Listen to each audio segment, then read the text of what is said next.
Okay, so thank you very much. Welcome to this first webinar organized by the 2.4 Task Force, which is working within the Arqus AL2 devoted to widening access, inclusion, and diversity.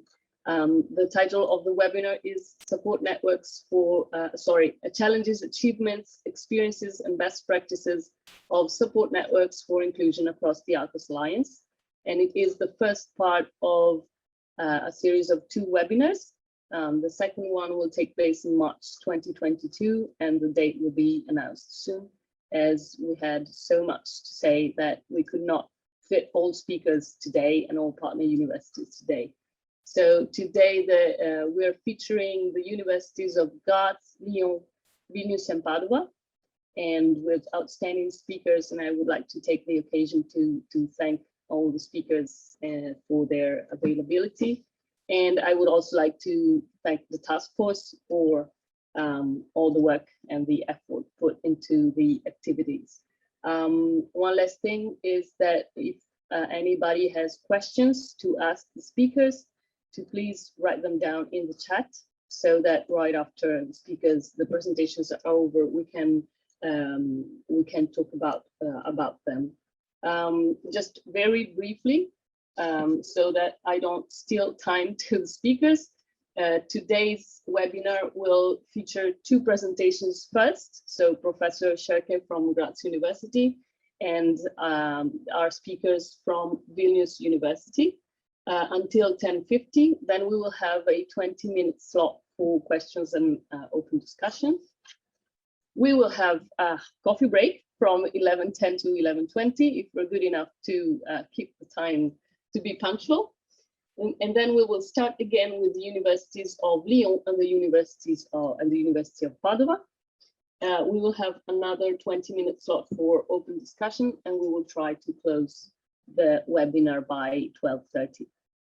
So without further ado, I would give the floor to our first speaker, Professor Scherke from Graz University. Professor, please, the floor is yours. Thank you very much for the invitation. I will share my screen with you. One moment, please. I hope you can see it now. Yes, thank you for the invitation. Again, I'm very happy to present 3 examples of networks which were built up around topics of diversity at our university. And I'm looking forward to your questions and comments on these networks and my conclusions I'm going to draw in regard to network building processes around diversity. My first example, let me start differently. I think the main point I want to make in the next minutes is that I'm going to illustrate that a mixture of formal and informal forms of collaboration is necessary to stabilize networks built around these topics of diversity. And I will show it for each example how there is this combination of formal and informal forms of collaboration working. My first example is the Working Group for Equal Opportunities. The German acronym is AKGL. You see here the first side of their web page and also the link to the web page in this small picture. What is the Working Group? The Working Group is a legal body which has to be established at each Austrian university by law. The tasks of this group are to comprise or are comprising combating gender discrimination, as well as discrimination on the basis of ethnicity, religion, worldview, age, or sexual orientation. The group consists of 36 people from all faculties, administrative staff, and students. And the service in this group is part or is seen as part of the administrative tasks of all members of the university. The members of this group are elected and nominated by the Senate of the university, and they can be re-elected. And I think especially this possibility to be re-elected is very important because members with a long history inside the working group can really hand over their expertise to new members. And especially in regard to knowledge transfer, it's very important that there is this possibility to stay in the working group for more than one period. The representatives of this group take part in meetings of appointment committees or habilitation committees. The group has extensive rights to control all staff hiring processes at the university and all staff promotion processes at the university. The group exists since 1991, when the respective law was established in Austria. Although this group is a legal body, the history of the working group shows that pre-existing informal networks were very important to establish this institution and its acceptance at our university. A group of feminist scholars organized lectures on feminist topics and equal opportunities already in the 1980s at our university. And they were also the first active cohort inside the newly established working group on equal opportunities when it started in 1991. Since then, new people have joined the group and also new tasks were taken over by the group. For instance, since 2004, all forms of discrimination known by law are among the fields of activity of this group, not only the gender discrimination, which was in the fore when it started in 1991. While many people from the first generation are retired now, and again new people joined the working group, we can see that the former and the current members of the group form an important network inside the university. They are the first to be approached when expertise in the field of anti-discrimination is needed. For instance, they are contacted as experts for our further education program at the university. They deliver trainings in anti-discrimination issues or bias-sensitive teaching, for instance. There are different tasks taken over by these members of the working group, which do not belong to the core legal responsibilities they have inside the university. And although this group is built up on a, so to speak, top-down process, the everyday work is based on trust and on the long-standing collaboration within the group.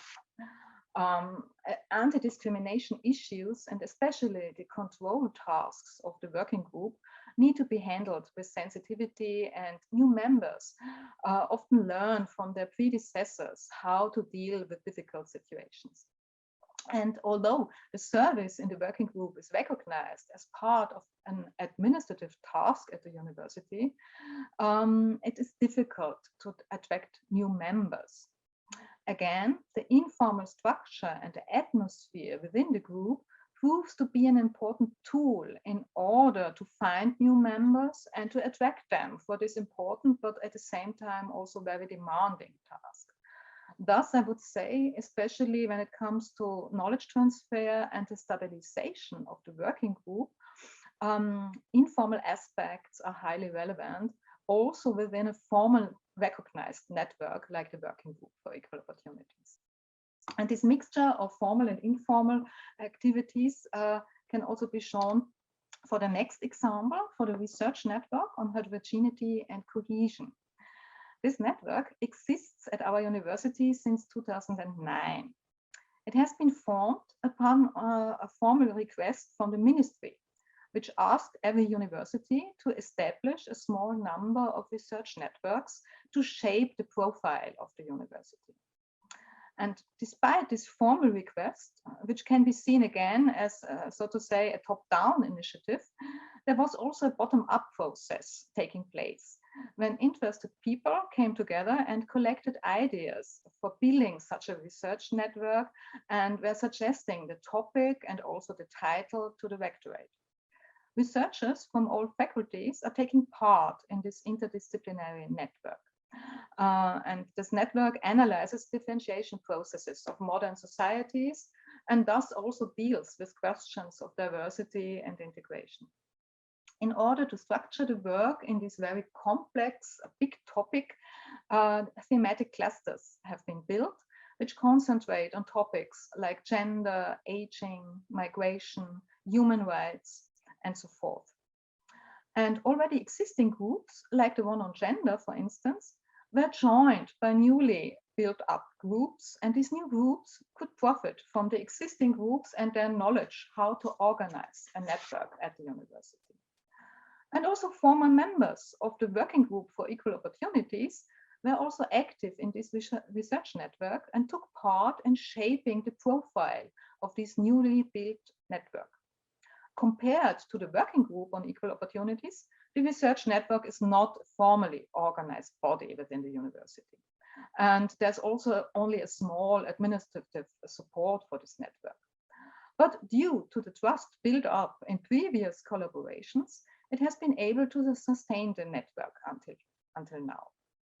Due to lacking formal rights and gratifications, the attraction of new members has proven difficult also in this network.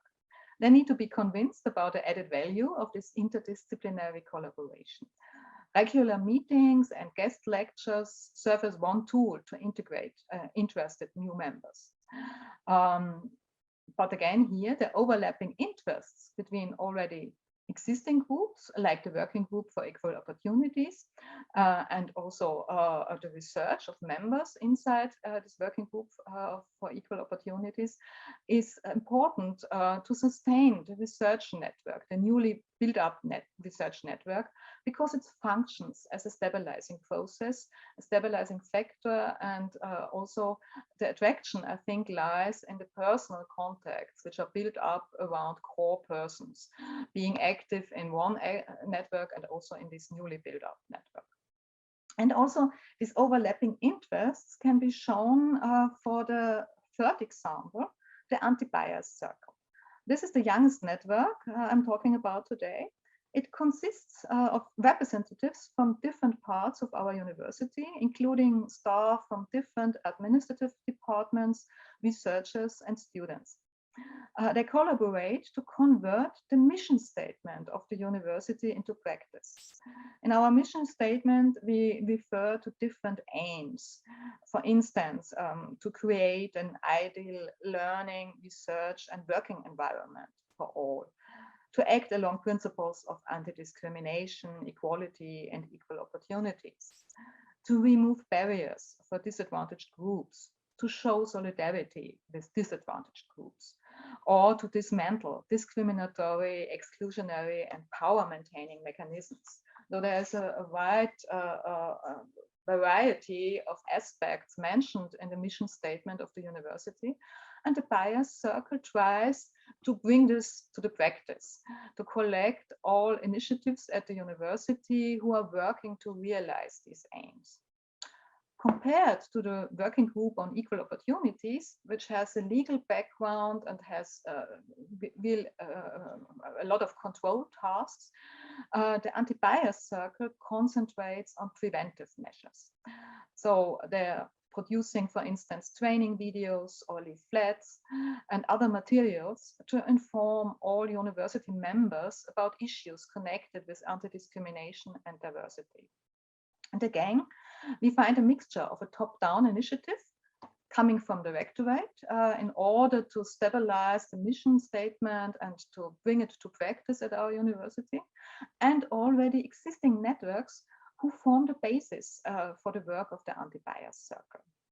And the work of the anti-bias circle is supported also by research conducted in the research network on heterogeneity and cohesion.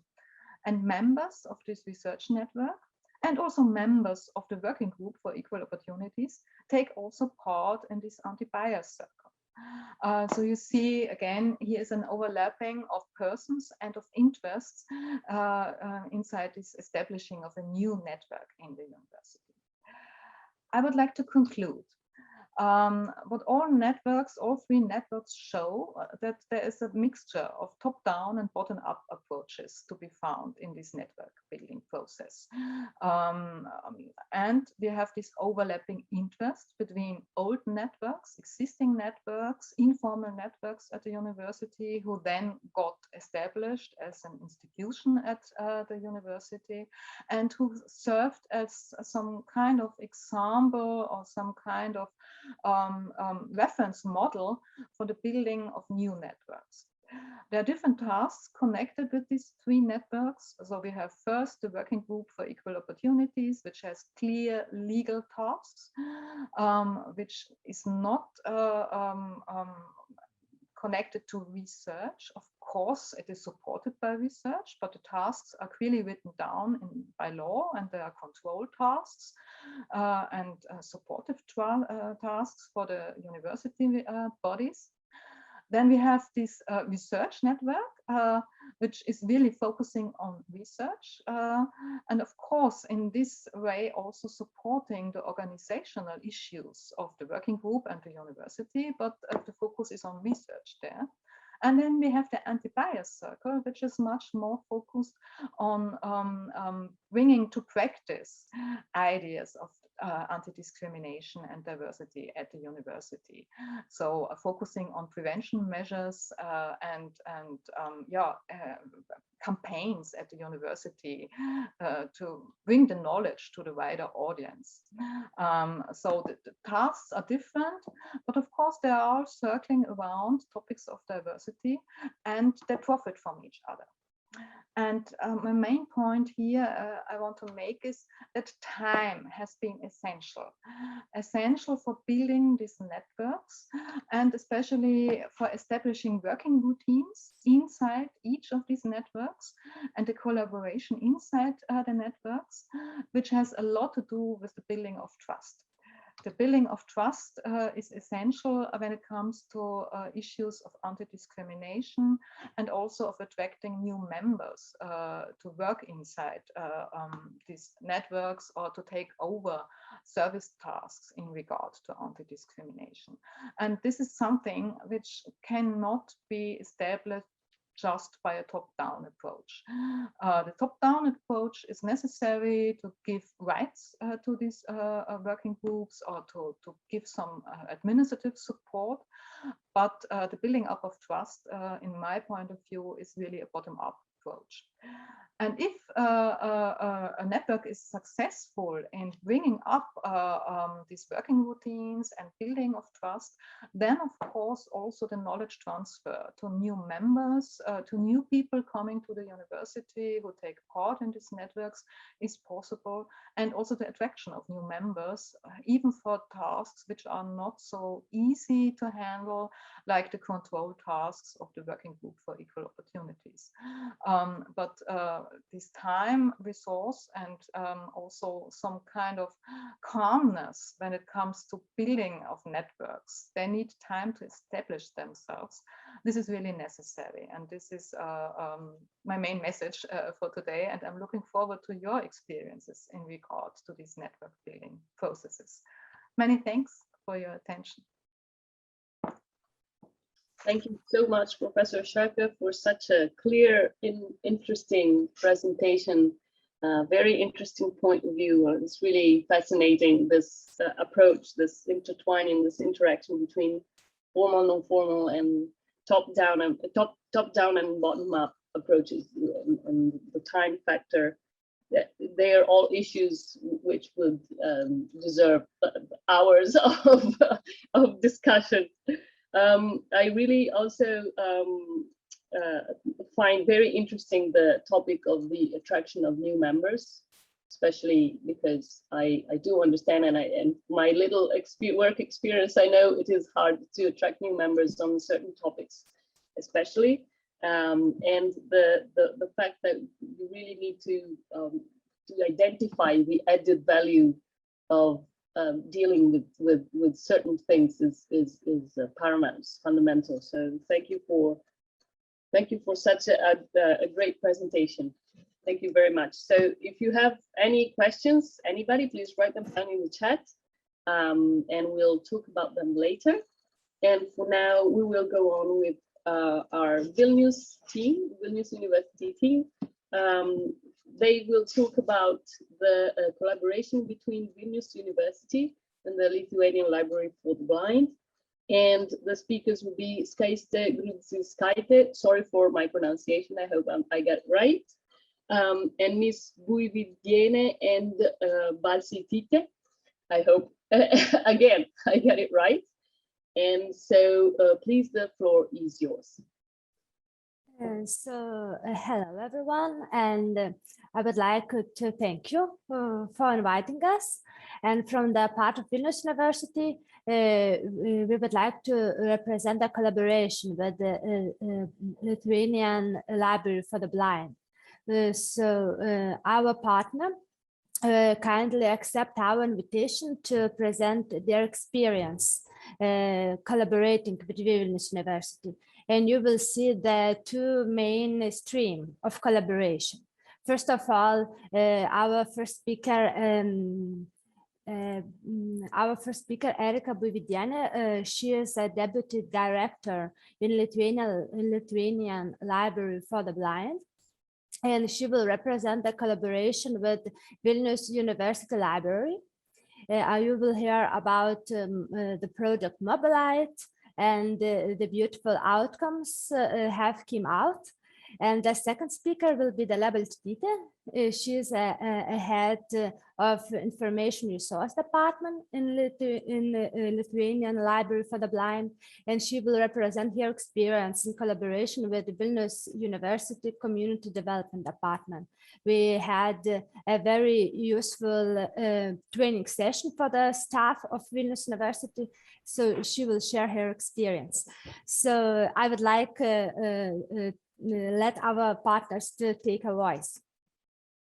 Thank you, Skaiste, and good morning, everyone. I'm Erika Buividiene from the Lithuanian Library for the Blind, and it is really a pleasure for us to attend this webinar because we are really not familiar with this group, and we would like to share our practice in collaboration with Vilnius University. I just will try to share our slides. Please say if you can see them. Okay, thank you. So then the first slide, oh, sorry.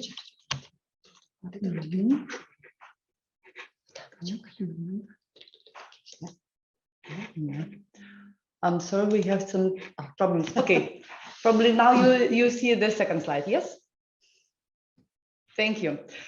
So, and first I would like to start my presentation from the few words about LAB. It is a Lithuanian acronym of Lithuanian Library for the Blind. And I would like to start that mentioning that in Lithuania, over 10% of the society have a variety of disorders that prevents them from reading ordinary print. They face difficulties in obtaining information on a daily basis, and our library is the only library in Lithuania specializing in serving the print disabled. The library not only serves people with visual and other disabilities, it also produces and lends books and other information resources in acceptable formats. That means talking books, braille books, and accessible e-books. And annual production of alternative materials is more than 500 titles in accessible formats, and it makes about 15% of annual publishing production of Lithuanian publishers. Books and other resources could be lent in the library and our branches, and as well as be found on our virtual library Elvis. And our library is also a competence center for other libraries and cultural institutions, helping them to organize their service available for print disabled. We advise and consult other institutions about information in accessible formats, how to adapt physical and virtual environment for them, as well as other services. And our vision is that everyone can read, and we strongly believe in it. Yes. And it's important to mention that our library, the lab, works in the cultural field as it is subordinate to the Ministry of Culture. That means that lab has strong focus on the cultural needs of target audience, and we produce accessible books for the cultural purpose. Of these books, adapted literature and daily information publications comprise the main part, whereas information resources for self-education and academic education is limited, as the production of such publications requires additional efforts and resources. That was the main reason for the project Mobilite, and it aims to increase the availability of information needed for educational and self-education, as well as accessibility of information services for persons with print disability. And this project, it started in 2018. LAB has implemented it together with 5 institutions as partners, 3 university libraries, a county library, and Vilnius University Kaunas faculty, which specialized in audio descriptions. How we plan to reach the ambitious aim? First, we built a network of libraries which is able to produce books in accessible formats. LAB has the competence in the producing accessible books.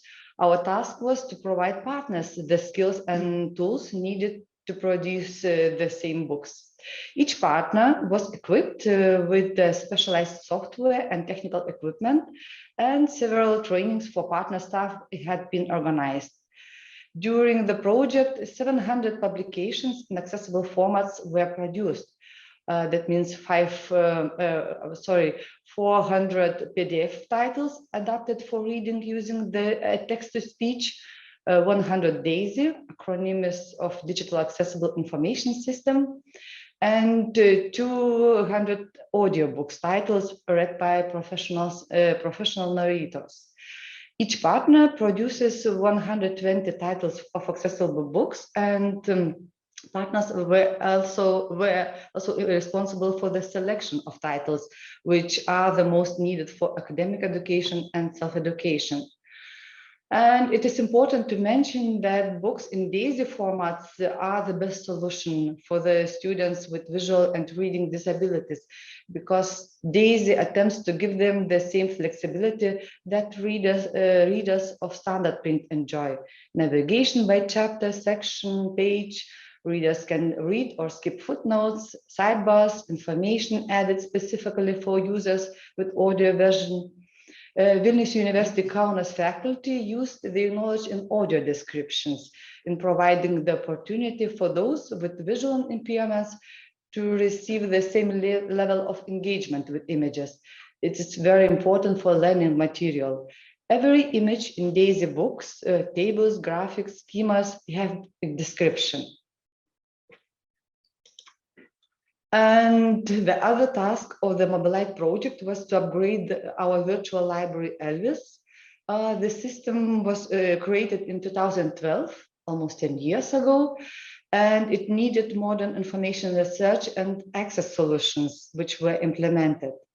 During the project, the Elvis platform was connected with and is able to exchange information with National Library Information System as national catalog for public libraries, as well as World Intellectual Property Organization platform ABC, Accessible Books Consortium.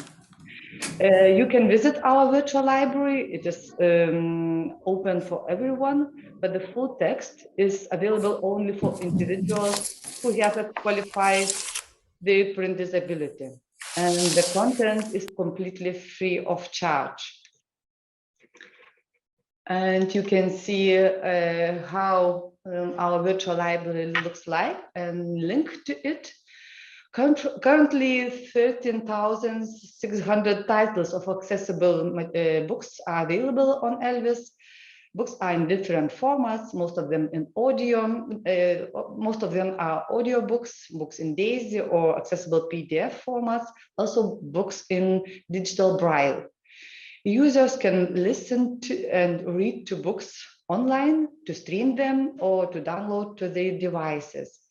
And during next year, the apps will be created, which will make the use of virtual library even more comfortable. And virtual library could be used as information resource for Vilnius University Library and other partners and other libraries. It allows to offer material in accessible formats for their users who need it. There are implemented some solutions which could motivate to promote ELVIS among library community. By registering, the users have to choose their main library, for example, Vilnius University Library, and all user statistic, the number of new users, their reading statistic is linked with this library. And this statistic could be used to show library's activity in the inclusion area.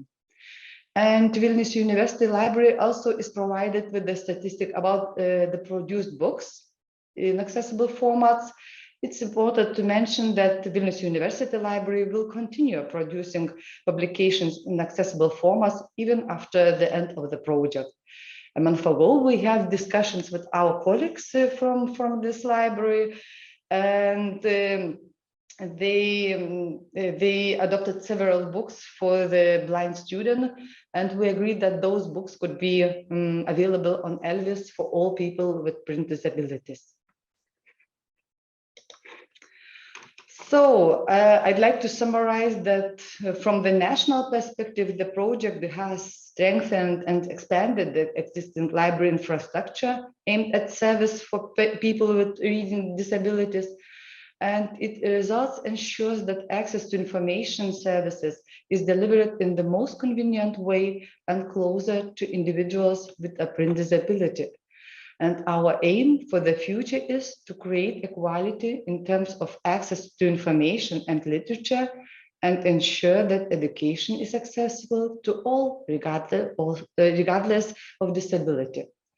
Thank you for your attention, and I would like to now to invite my colleague Dalia to continue our presentation about our common activities with Vilnius University.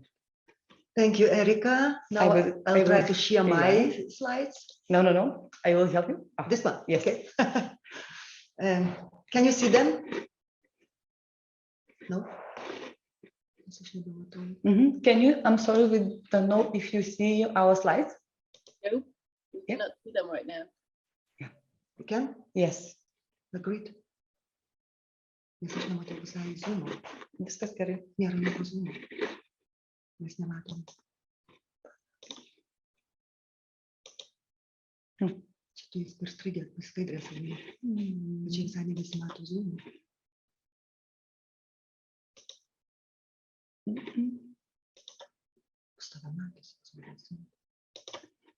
Okay, Zoomas. Okay,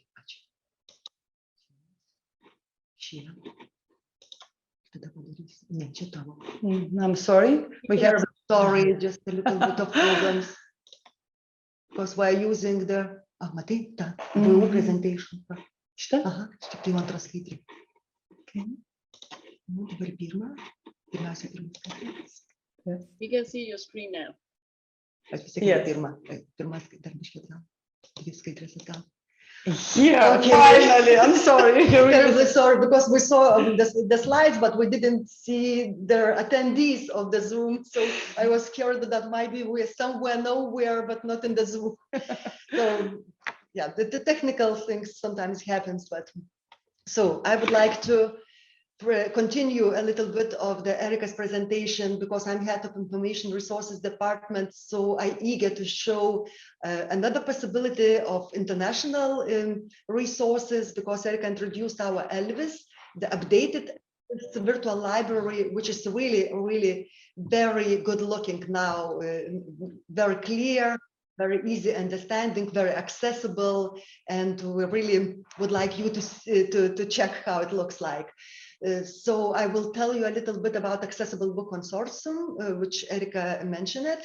And then briefly about the practical workshops for Vilnius University academic and administrational staff.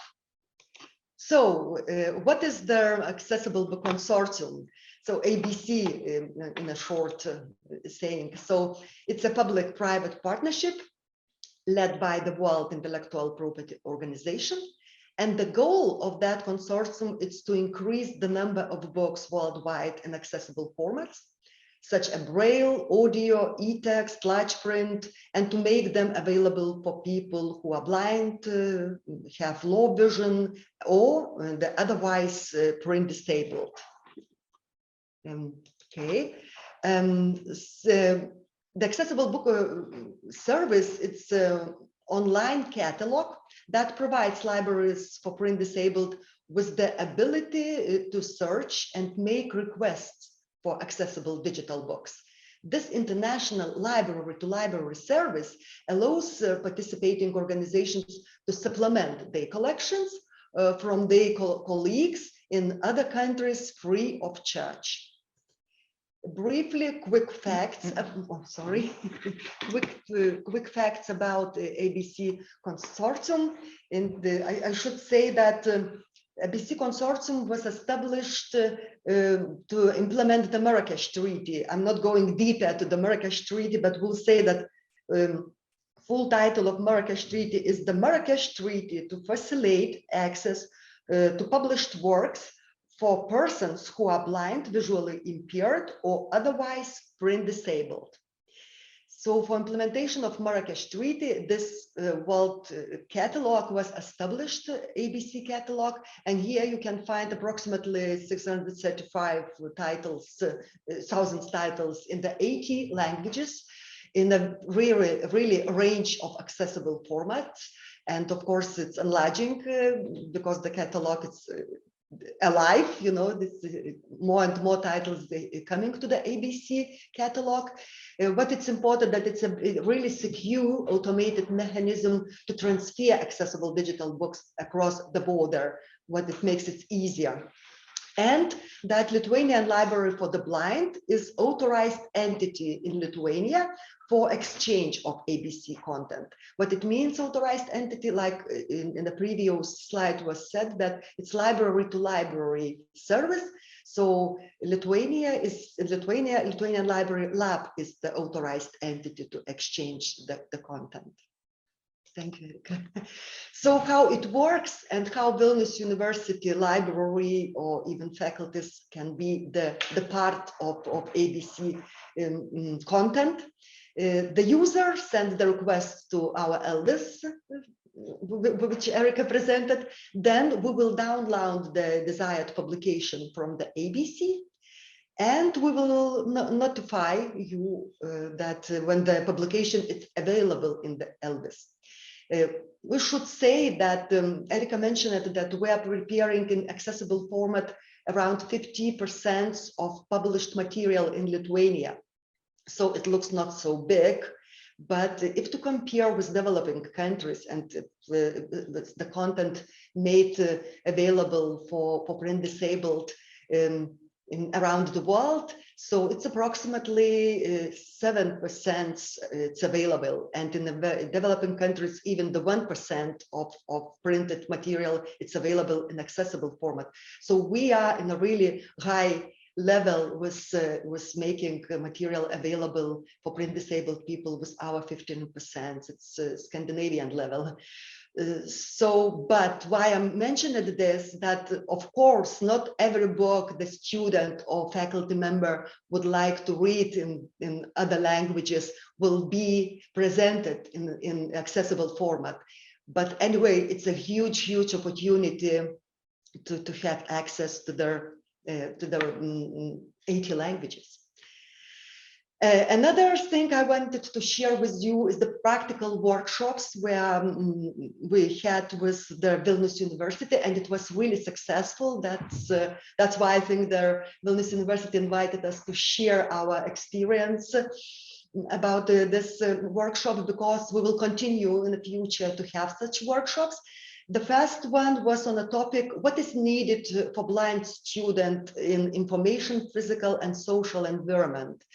And in the beginning of that workshop, I introduced our Elvis library, briefly international tools, and ABC, Bookshare, some databases which university is ordering, like, for example, EBSCO or Taylor and Francis. Those databases really have accessible content in the catalogs, and it's good to use them for the students and faculty. And later on, second part of that, why it's practical workshop, because the second part of workshop was introduction of my colleague Ugne. She was student of Vilnius University. She finished and had the bachelor degree in Vilnius University, and she's absolutely blind. And she was sharing her experience, what was good, what she would like to ask teachers in the future to make here being in university more, how to say, to feel that university is much more friendly and fulfilling her information, physical and social needs for the blind students. And it was really, really good because it was very practical, and we got a lot of questions from the attendees of that practical workshop. It was online, of course, because the situation now like that.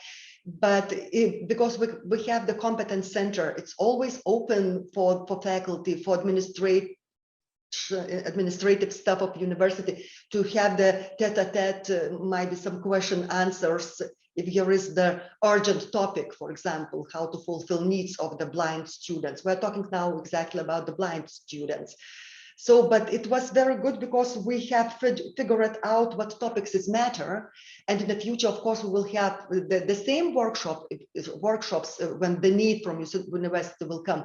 But we're going to make some seminars on the really important topics, how to make your information, your presentations accessible, how to make maybe physical environment, social environment accessible, where, you know, sometimes we do not need much of money. We need just a little bit of effort.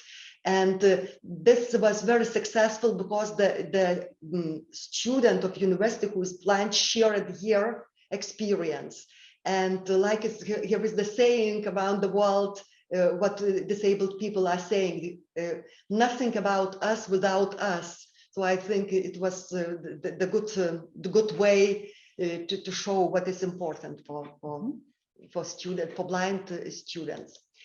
And for the end, I would like to say that, like, always love to say this, that we are encouraging the university academic and administrational staff that let's start from one student with individual needs, and just from one accessible tool, let's just get started. So thank you very much for your attention. Thank you so much for this presentation. I really loved the sentence in the end, let's start from one student, and then you talked about a global network. So it's really interesting how things are, they grow and they are complex. And I really think this presentation put together some aspects which are really interesting, from equal educational opportunities to the actual of books and resources that are useful for the blind, and then the training for academic and administrative staff. I think all of these aspects go together, and it's really interesting to see how they intertwine, how they interact together. So we are perfectly punctual, so congratulations to all the speakers. And so we have a good time for questions to the speakers. I have a few from Benedetta. So Benedetta, if you like to speak yourself, please go ahead. Okay, thank you so much. And thank you very much for the incredible presentations, really interesting and very important for the work we are doing in 2.4 in our task force support networks for inclusion. Thank you so much. The first question is for Professor Katarina Scherke.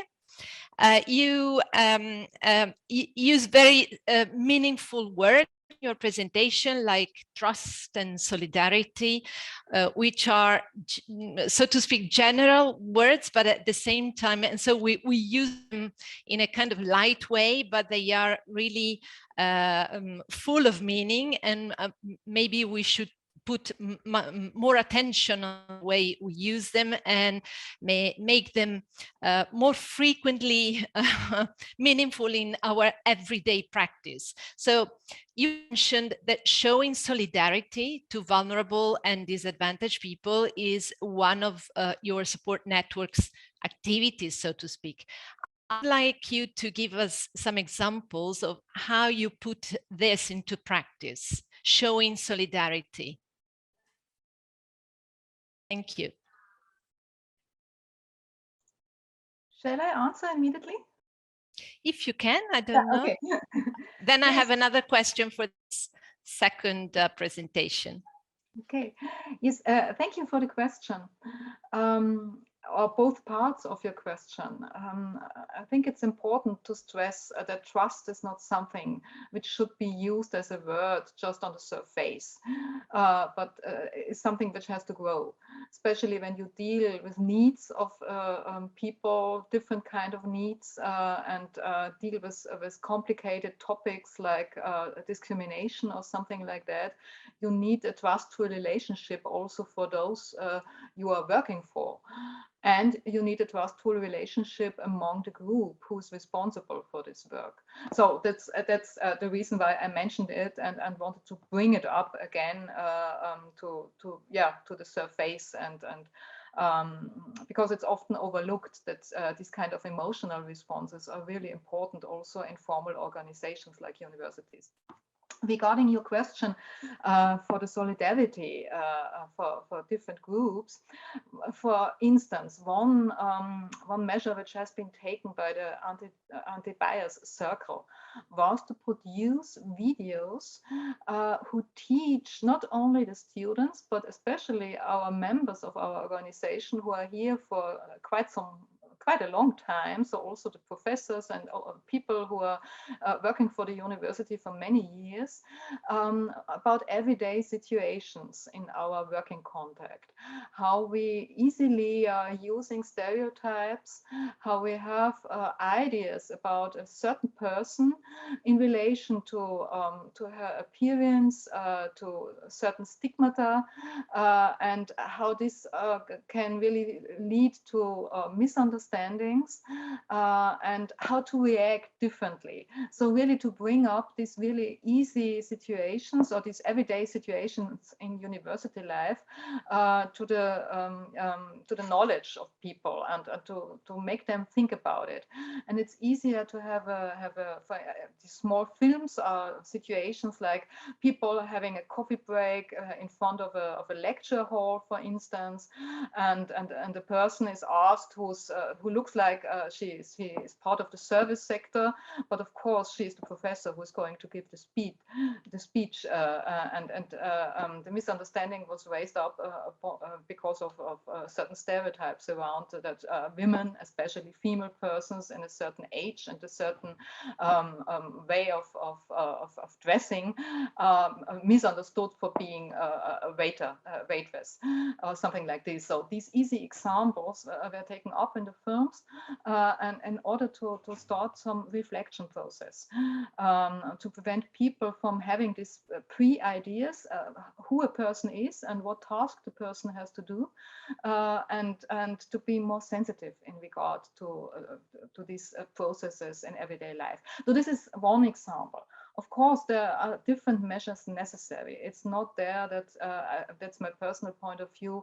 You don't have one solution for all, but you can have these different activities to start at least at the university to have some reflection process going on, and in this way showing solidarity with disadvantaged groups and groups who are very often suffering from prejudices and stereotypes in everyday life. I hope this give you some insight what's going on. Thank you. Yes, thank you so much. Thank you. And the second question, if I may, is for our Lithuanian colleagues. I didn't get it maybe right, but are the publications in accessible format only in Lithuanian language, or in English or any other European language? So if they are in other European languages, and in any case, would it be possible for any European university within the Alliance and in general to join the consortium? I think the question going to me, Yeah. because what represented Erika, it was the Elvis platform, it's a Lithuanian platform. Oh, man atrodo mes pakibom. Can you hear us? Yes, yes. We are back, yeah. It was a little bit of network, of course. It always, when it's our time going, the network. So what Erika presented, it was Elvis platform, it's a Lithuanian platform. But my presentation about ABC Consortium, yes, it is international, and yes, it is in 80 languages.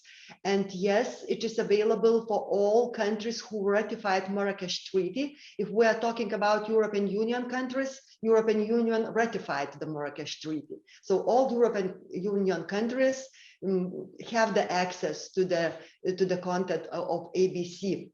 But I should say that this collaboration or service, it's a library to library service. So every European Union, Europe country has the library for print disabled, like Lithuania has. So I think it would be the great idea for you to collaborate with the same library in your country for the content, because it's really available for ABC content. It's available for all European countries. If I answer the question. Yeah. Of course, you did.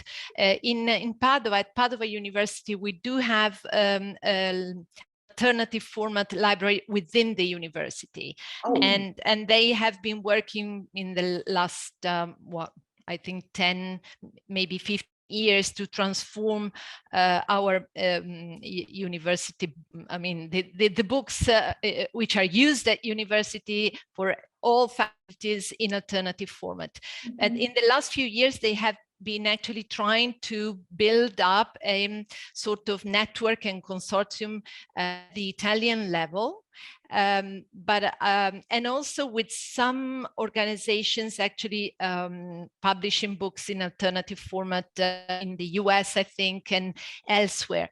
But I had actually never heard of this ABC, sorry. ABC Consortium, and so I found it really interesting, and I will of course transmit the information to our colleagues at Padua, and I think it would be very interesting within Arqus, and we are all part not only of the Alliance but of Action Line 2, to join, to maybe have a sort of communication and network within the Alliance among the universities which already have this kind of service offered for students and staff.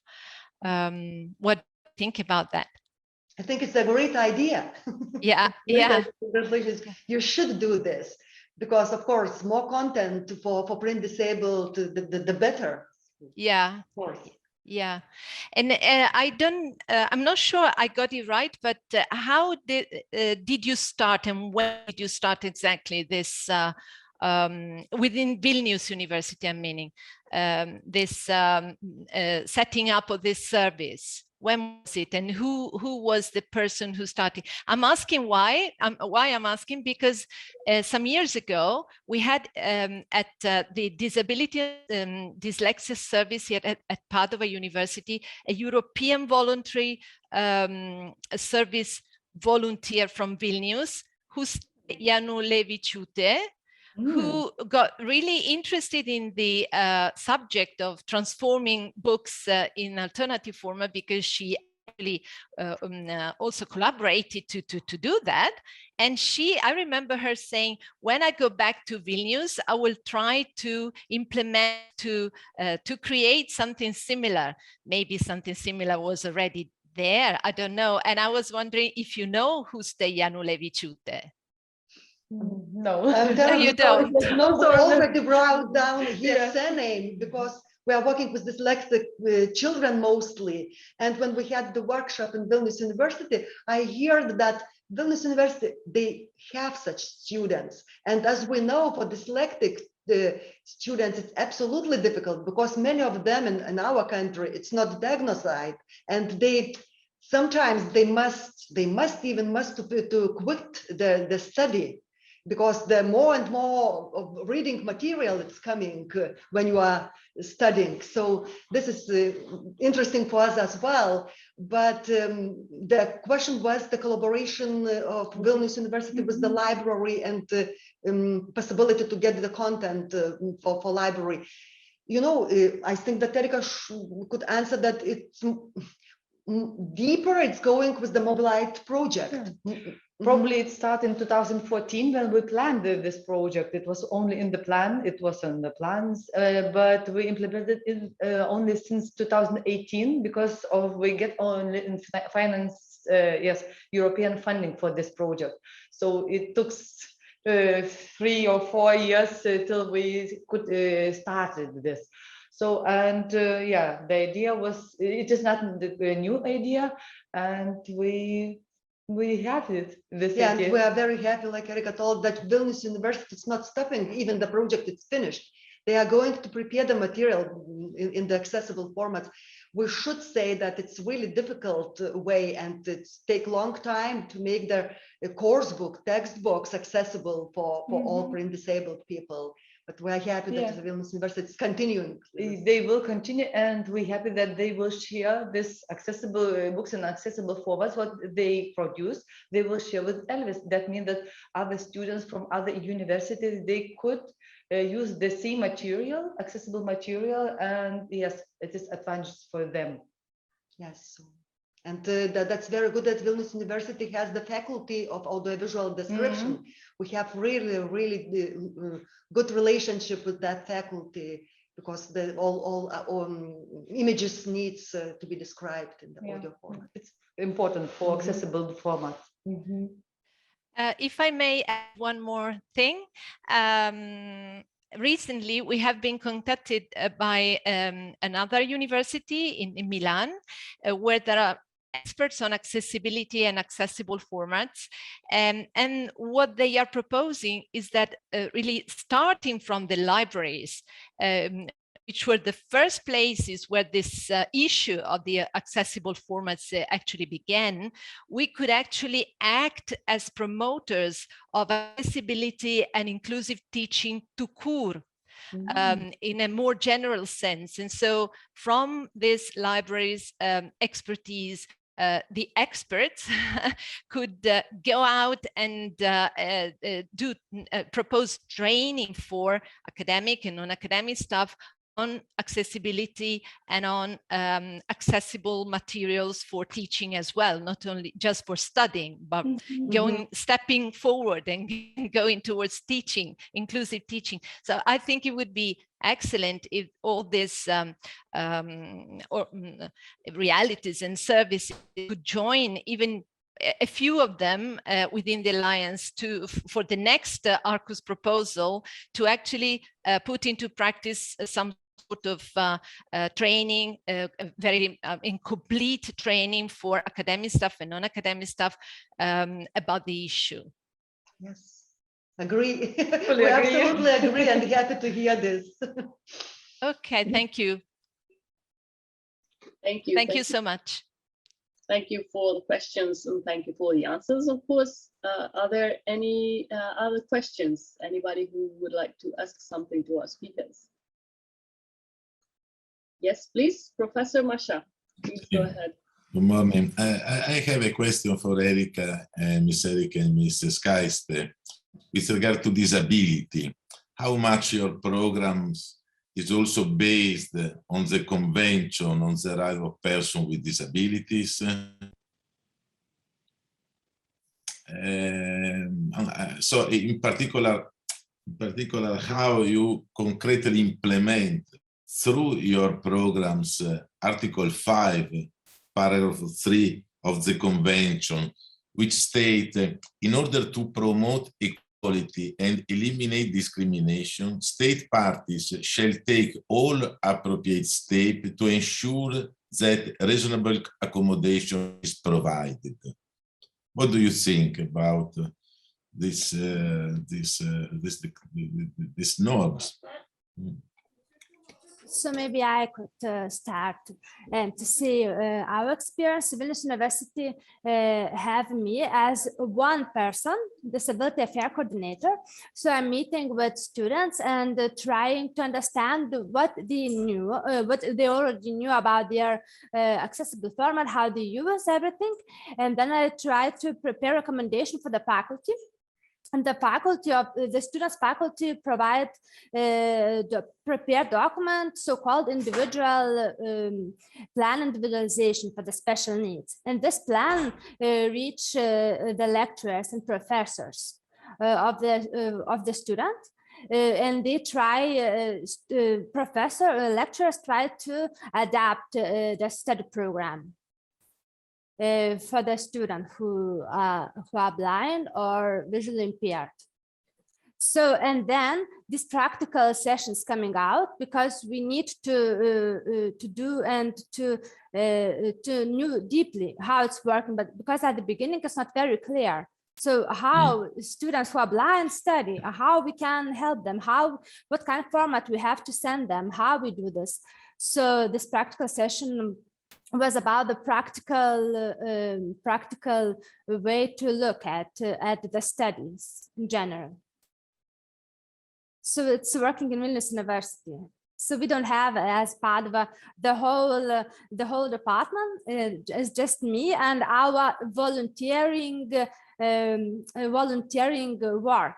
As Lithuanian Library for the Blind said that Vilnius University Library volunteering try to prepare books. We don't have any working positions, so it's like inner choice to help and to adapt study format for the student.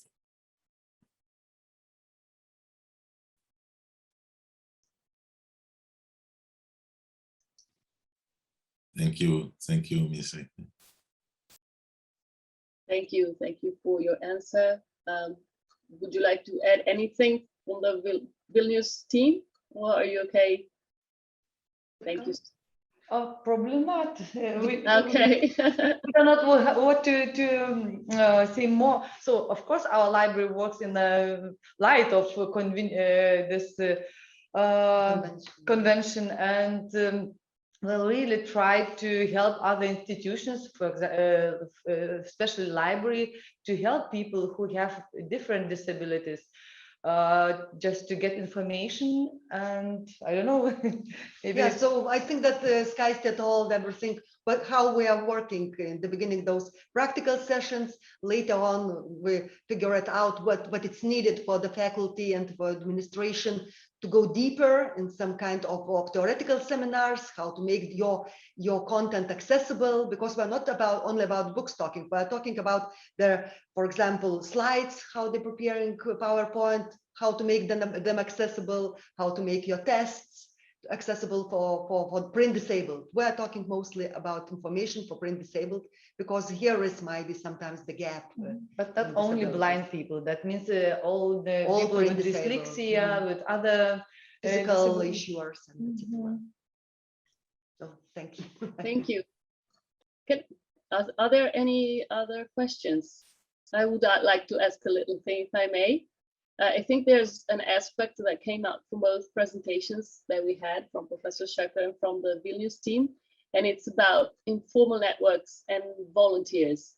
So my question is, how do you say maintain like a sustained and sustainable informal network, or how do you maintain the motivation of volunteers, for instance?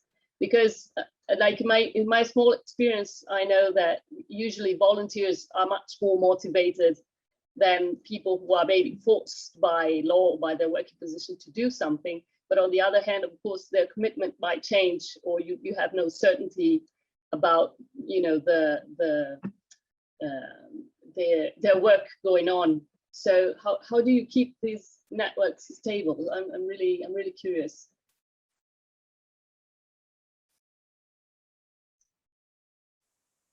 Please. Well, I think one important point are really the personal contacts between people who are engaged in these different topics and who refer as starting points to attract other people. So it's really about personal relationships, and it's not possible just to force people into being part of the control group, for instance, or something like this. They need to know someone in this group for different reasons. And for instance, in the university, we have the mixture between administration and scientific staff and teaching measures and activities, and the people meet again in different circles. So the researchers who are volunteering or who are have been elected to take part in this working group for equal opportunities, they of course sustain their relations to other people through their teaching activities or through their scientific activities inside the university. And this then attracts other people. Okay, you are working in this group, what are you doing there? And maybe I also want to be part of this group. So these kind of personal contacts, I think, are really relevant in order to spread the message by mouth from one to another person. And then you need the sustainable structure, the support, and the top-down approach, that there is really a backing up from directorate for these issues and support for these issues. But without these personal networks, I think it's really difficult to have a really sustainable network build up. Thank you very much. Skaiste, would you like to add anything? I was fascinated by this volunteer thing also in a webinar which took place last week about Children's University, because you really have a strong student network as well, for, made up of volunteers. So yes, it's about training, about sustainable network, and trying to reach feedback.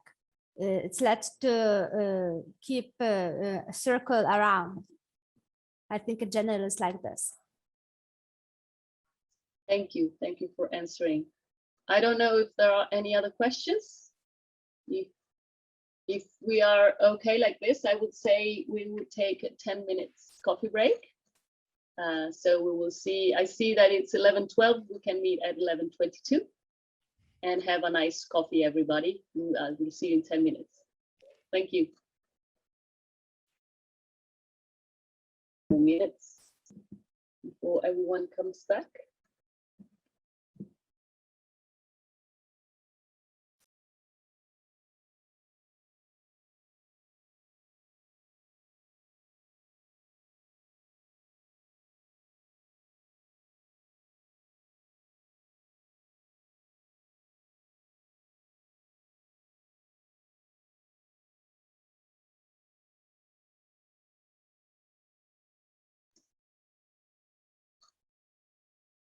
Okay, do you think we can start again? I hope you had a nice break. We're ready to start again. So now welcome to the second part of the webinar. We will now have the Universities of Lyon and Padua presenting their networks. The first to speak will be the University of Lyon with Fabienne Ferleron and Alexa Pug, who will talk about networking for students in exile. Please, Alexa and Fabienne, the floor is yours. Thank you, Lucia. Hi, everyone.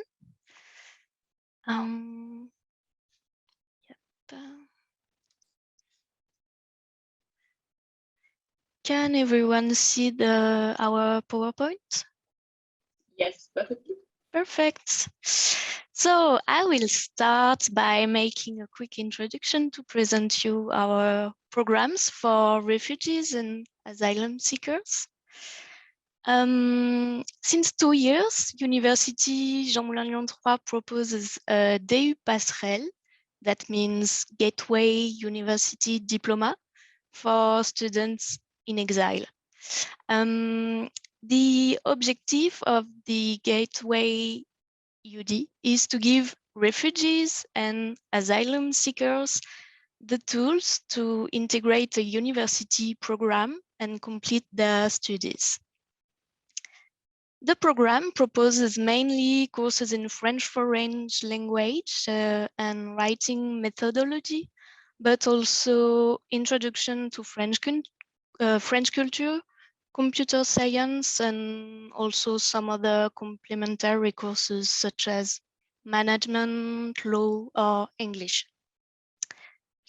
In the next slide, you can see Mohamed, who could not be here today, but he explains how the program allowed him to learn French, make some friends, and receive academic and professional support.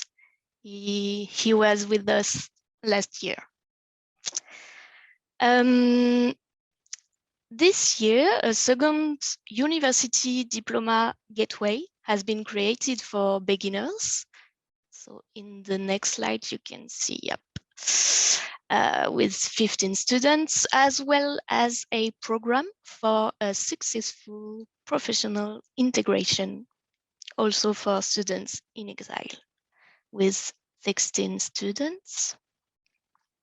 Then here you can see the breakdown for this year. We have 50 students, 24 men and 26 women. We have 13 asylum seekers and 37 students under international protection. So as a reminder, an asylum seeker is in the process of asking for international protection, and international protection includes refugees and those with subsidiary protection. And our students are mostly Syrians and Iraqis, but this year we've had a rise in Venezuelan and Colombian students. That's it for my quick introduction. So now Alexa will present you our networks within and outside the university. Yes, thank you, Fabienne. So to describe some of the networks that are within the university, firstly, we have like the university's service for orientation and professional integration that can help support students in creating their personal and professional goals and projects. And they have different methods. They use appointments, individual appointments, workshops, events like a job fair. They do mock interviews with students so that they can practice being in that situation, and certainly in French. The university also has a success center called Pôle Réussite, and it offers different courses like soft skills modules and how students can express, different types of competencies, how to reinforce self-esteem, to train the students in public speaking, and to learn how to rebound after setbacks. This could be a job interview that didn't go as well, or any sort of thing along their academic or professional path, and to also learn how to manage stress. So they offer quite a bit of different types of support for the students.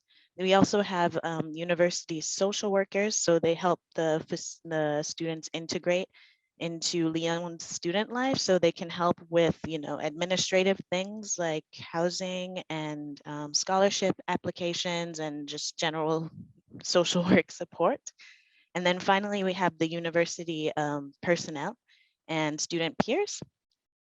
So university personnel and these peers can volunteer to mentor a student in exile. And so, for example, personnel, a professor can put students in contact with other personnel who can help them with a specific issue, or connects them with heads of faculties if they're very interested in one type of study, to give them kind of academic mentoring.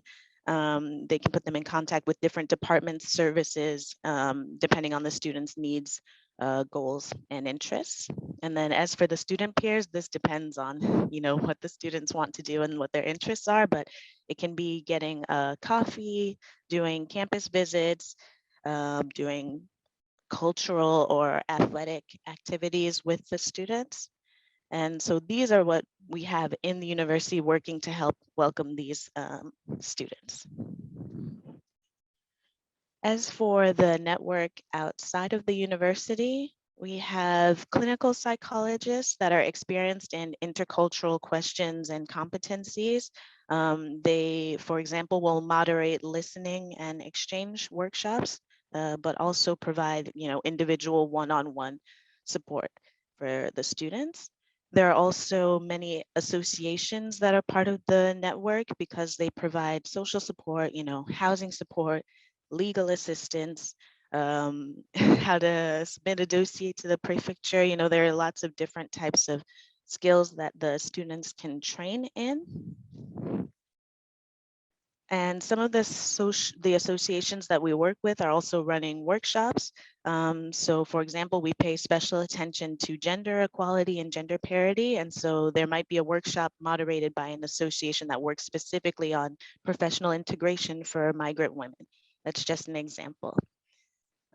We also ask the students to volunteer within local associations and organizations for a certain number of hours per year so that they can expand their network and practice their French. Last year, several students volunteered for the Student Solidarity grocery shop, and you'll see the picture of it in the bottom left.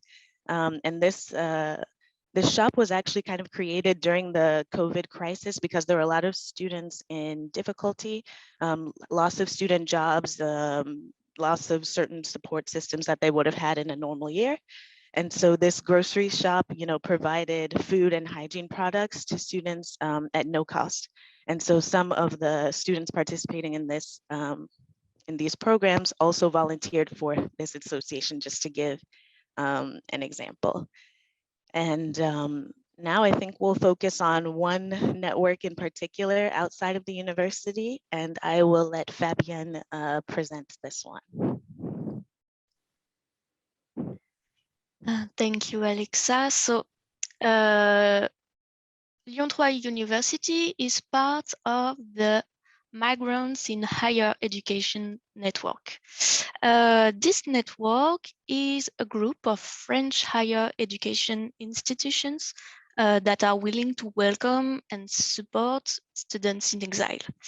There are approximately 40 universities in this network, and also 8 associations, including Students in Exile associations, and 5 institutional partners. This network worked with the French Ministry of Higher Education to nationally recognize the Gateway Diploma. This recognition is really important because it allows students access to scholarships and housing based on social criteria. The network also daily works with institutional partners such as the National Student Welfare Center to facilitate access to studies, housing, financial help for students in exile, especially asylum seekers. Indeed, asylum seekers aren't eligible yet to receive housing and student financial aid. Since the crisis in Afghanistan in September, the network mobilized to welcome the largest possible number of Afghan students. For example, every time we received a request from a student, we called and wrote to each other to find out which university we are going to welcome him. So for each student, we had to provide a university admission certificate, a housing certificate, and a financial certificate to allow them to apply for a visa and come to France. In Leontroy University, we were able to welcome 6 Afghan students by granting them financial help. So not only the universities help each other face requests, especially in times of crisis, but also share best practices. And that is really important in our job, such as securing funding, creating a common course, and also harmonizing admission requirements, procedures, and application forms for students in exile. And I think that's it for our presentation. Thank you. Thank you very much for this presentation. I find it really interesting, and I know that the 2.6 task force about enabling refugees has its webinar tomorrow, and I wish to invite you to that as well if you would like to follow. I really think it is really interesting the overlap and the intertwining between the networks within the university and the networks outside the university to build like a context that is coherent in itself. Because if some parts are lacking here and there, we might have the most beautiful system within the university, but then if the outside is completely unwelcoming, then this might become a big problem. And thank you also for raising the issue of recognition, because that I think is really, really paramount. And it's a proof that it is not enough just to design the most beautiful admission system if then you don't have all the rest in place and recognition first. So thank you very much. And please, if anybody of you has questions, please write them down in the chat for now, and then we will talk about them later. Now, let me please welcome Professor Marco Mascia. Thank you for being here for a presentation about the networking initiatives of the Human Rights Center at the University of Padua. Thank you. Thank you, Lucia. Good morning, everyone. I'm very happy to participate in this Arqus meeting on support network for inclusion. And the presentation was prepared together with Dr. Lyon, who will help me to present the networking action of the Human Rights Center.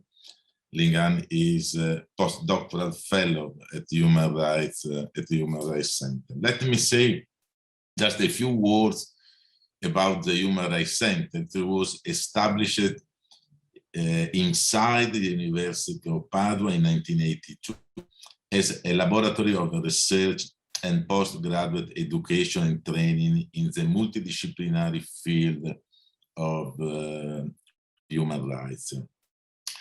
It is committed to provide the implementation of Article 1.2 of the Statute of the University of Padua, that read as follows: the University of Padua promotes the elaboration of a culture based on universal values such as human rights, peace, environment, and international solidarity. So the original vocation of the Human Rights Center is to carry out its activities in the framework of a continuing interaction with vital realities, such as civil society, local and regional authorities, schools, and international institutions. Our university was among the first in Europe to establish a dedicated center to do research and training in the field of human rights. And it has set up a complete three-cycle curriculum in human rights studies, from the bachelor to the doctorate.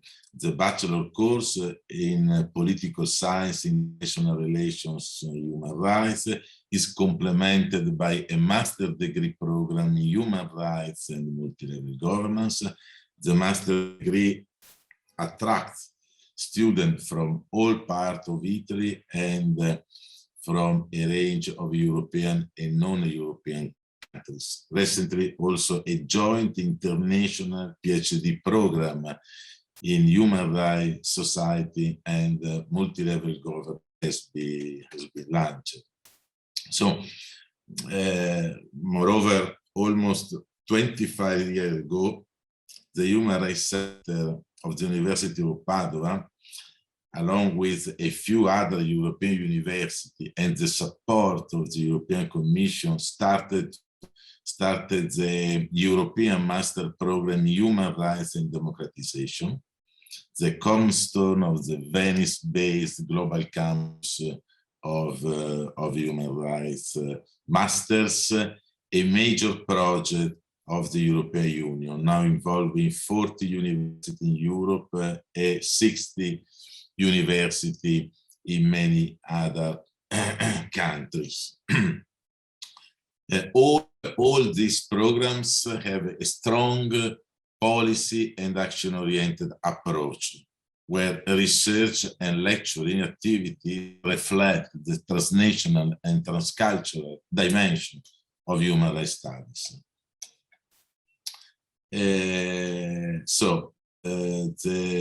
Now the slide on Human Rights Center research program. Do I ask Lynn to present this slide? Lynn. Yeah, hi everyone. Thank you, Professor. Yeah, the Human Rights Center, we host the UNESCO chair in human rights, democracy, and peace. And we also have the Jean Monnet Center of Excellency, which is mainly on activities of teaching and the research on the topic of intellectual dialogue, human rights, and the multi-level governance. And the Human Rights Center also is the home of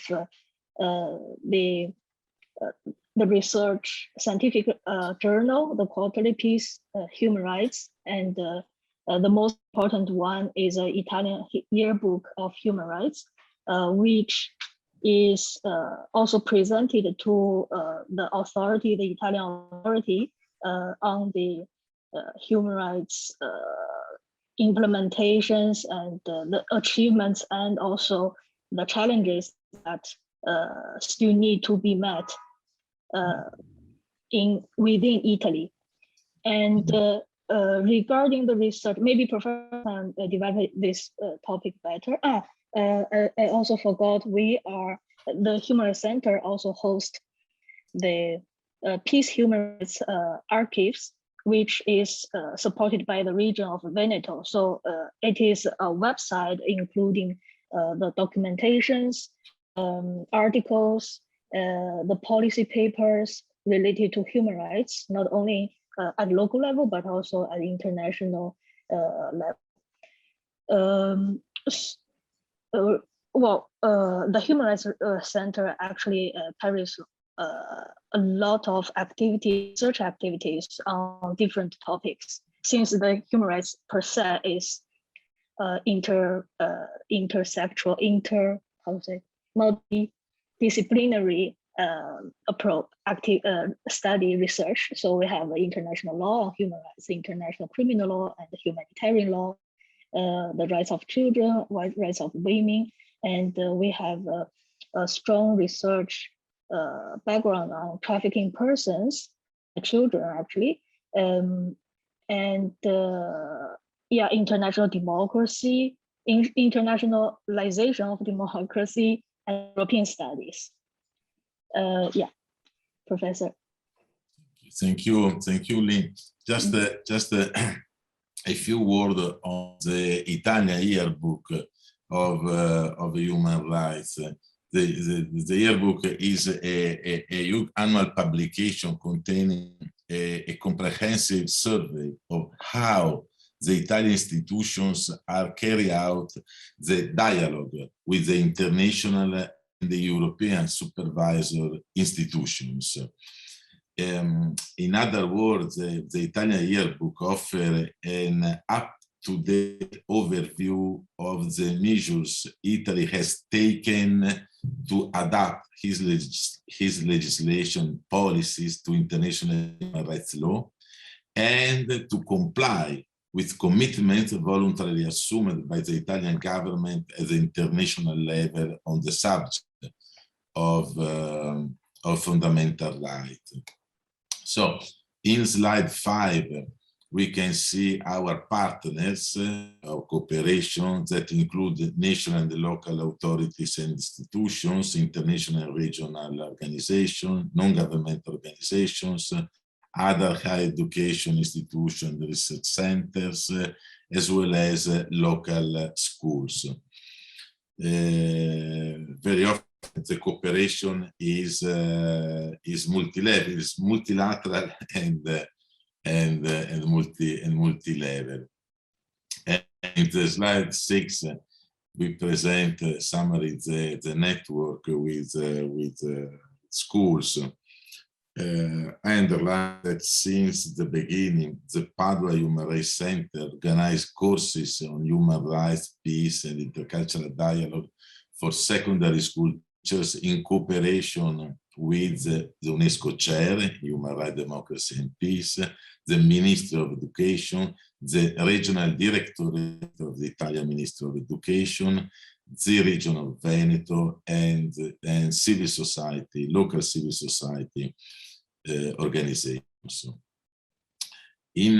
So in cooperation with National Network of Schools for Peace and the National Coordinating Body of Local Authorities for Peace and Human Rights, the center supports learning activities in promotion of the culture of peace and human rights. With these actors, the center has organized various education and training programs for teachers. Among others, the following should be noted.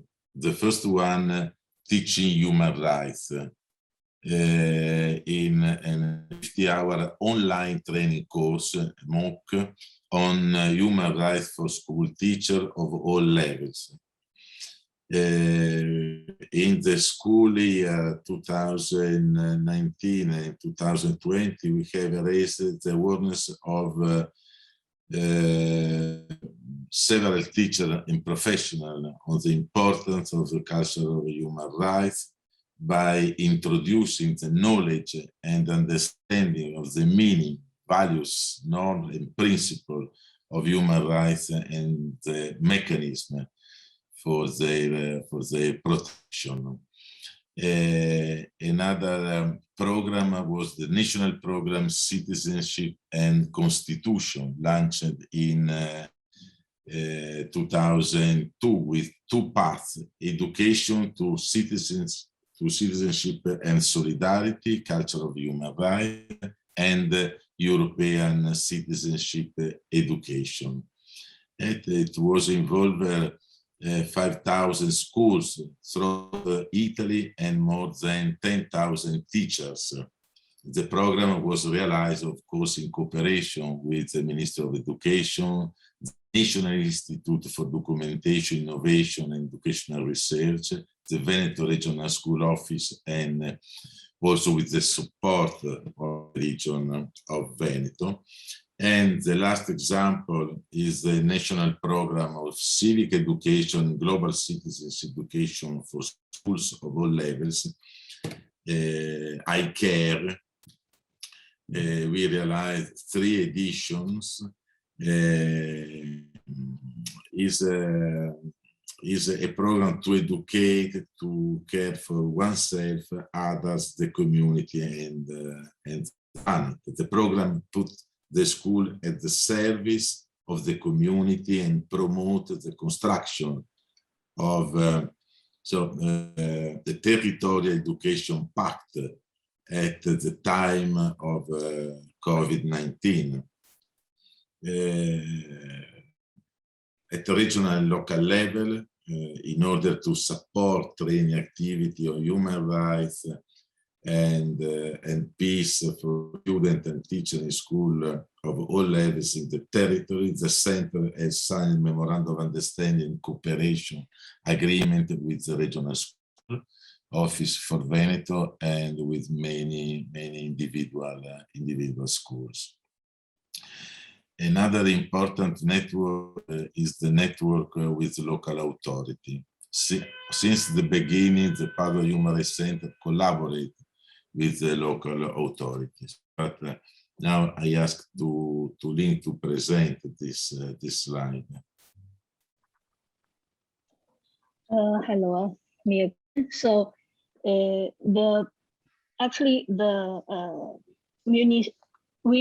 municipality of Padua, the Human Rights Center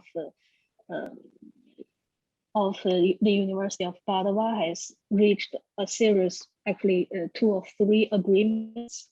Part of the agreements on the first of all on the project of Città Fugio. So it's a city for refugees. So very similar to the Lyon's project, but it's based on the at the city level, and we provide we welcome, but that happened during the pandemic. So in practice, our activities are very limited.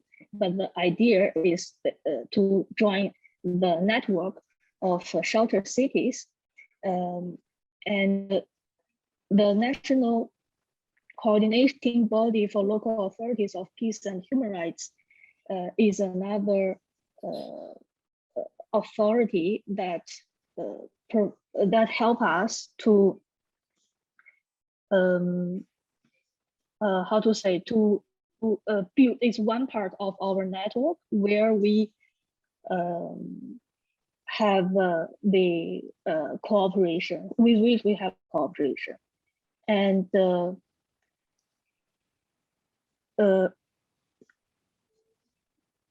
with the national coordination body of regional and autonomous province and the ombudsperson, autonomous provinces ombudspersons, we have also sorry, I had a confusion with the national coordination body of local authorities for peace and human rights. We organize every year together with the students, with support of the university, the marcha, the march from Perugia to Assisi, that which is an activity to support the peace and to against the war, which has a very long history, very long. It's a very traditional activity that we carry out every year. And for now, I had only this in these slides. But the idea is that we have very close cooperation with local authorities who provide us, not only provide us supports, but also the center provide the scientific and practical support to local authorities and to local and other networks to carry out the activities and the trainings related to human rights, on the topic of human rights. Sì, sì. So in particular, the Human Rights Center cooperate with the region of Veneto. The region of Veneto has been working the sector, the promotion of human rights, the culture of peace, and international cooperation since 1988, when the first regional law on those subjects, on peace, on the culture of peace, was adopted. In the same year, the regional council established also the ombudsperson and the ombudsperson for children. And since then, on this issue, the Veneto region has developed a collaboration with the Human Rights Center on the basis of specific agreements, memorandum of understanding, and so on. The slide 8, the slide 8 presents a network with the association and non-governmental organizations. The center has established a long-term and stable relationship with many non-governmental organizations and associations at local, national, and international levels. Just to name a couple of examples, on the topic of support human rights defenders, we are part of the network in Difesa di per I diritti umani che li difende, in defense of for human rights and those who defend them, which is a network of over 40 Italian organizations and associations active on issues of human rights, environment, international solidarity, freedom of the press, and the rule of law. Another example, the center supports the Committee for the Promotion and Protection of Human Rights, a network of Italian non-governmental organizations operating in the field of promotion and protection of human rights. It was established in 2012 by a group of 70 non-governmental organizations working in the field of human rights. And the main campaign of the committee is that for the establishment in Italy of the Independent National Commission for Human Rights as recommended by the United Nations General Assembly. Of course, the center supported the march of peace from Perugia to Assisi, as said Ling, organized by the coordinating body of local authorities and a peace table. The peace table is another important network in Italy with the participation, the active participation of the Human Rights Center, and the peace table is an experience of coordination, compassion, common planning between those who work in our country to promote peace, human rights, and solidarity. At local level, we have various cooperation with the Anti-Violence Center of Padua on the topic, of course, of women's rights. And this framework, the center also provides training activities to national network of civil service organizations. This is the main program. So now we have the slide 9, cooperation with international organization. Thanks to the UNESCO Chair of Human Rights, Democracy and Peace, the Human Rights Center participates in the global network of the UNESCO Chair. Our UNESCO Chair, Human Rights, Democracy and Peace has been established in 1999 with an agreement between UNESCO and our university, and it carries out its educational and research activity in organic coordination with the University Human Rights Center. And the UNESCO Chair is part of the University Twinning and Network Scheme, UniTwin, launched by the UNESCO General Conference in 1992. And this program, UniTwin, is designed to promote international inter-university cooperation networking to enhance institutional capacities through knowledge and sharing and collaborative work. Then the center is part of the network of the Jean Monnet Chair. The objective of this program is to stimulate teaching and research on European integration at the level of higher education institutions throughout the world. But now I ask to Ling to complete this presentation, in particular with the Padua model UPR that start this afternoon, no?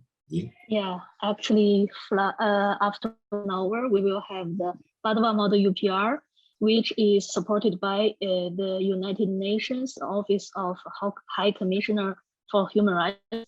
And this is a simulation, student-led activity that simulates the Universal Periodical Review, which is a mechanism in the United Nations that reviews regularly all the states on their human rights, how to say, their human rights commitments and implementations. So it is very important mechanism for the United Nations to not only to monitor, but also to dialogue with the states, all the states, on human rights, to help them to improve the human rights practice. And it is also now very important activity for the Human Rights Center. Now this is the first edition. So it's the fourth year that we organize this activity, and we have a small group of students that prepare these activities, and the participants are around 60 students in 9 or 10 universities, not only in Europe, but also in other parts of the world. Actually, the pandemic has limited our activity because we had to do it online, but on the other hand, it gives more students this chance to practice because they don't need to travel. The cost is zero, so that we have really huge, a rich participation on that. And the OHCHR also support us to. We have also agreement on the internship, so our students can go to the office of the High Commissioner on Human Rights to apply their internships. Thank you, Lynn. Now we have a slide 10. We are concluding now with the network with universities. Just a few words. I draw your attention to 4 main projects. The Global Campus of Human Rights is a global network of universities educating the next generation of professionals in the field of human rights and democracy. It is an interdisciplinary center of excellence supported by the European Union, the European Commission.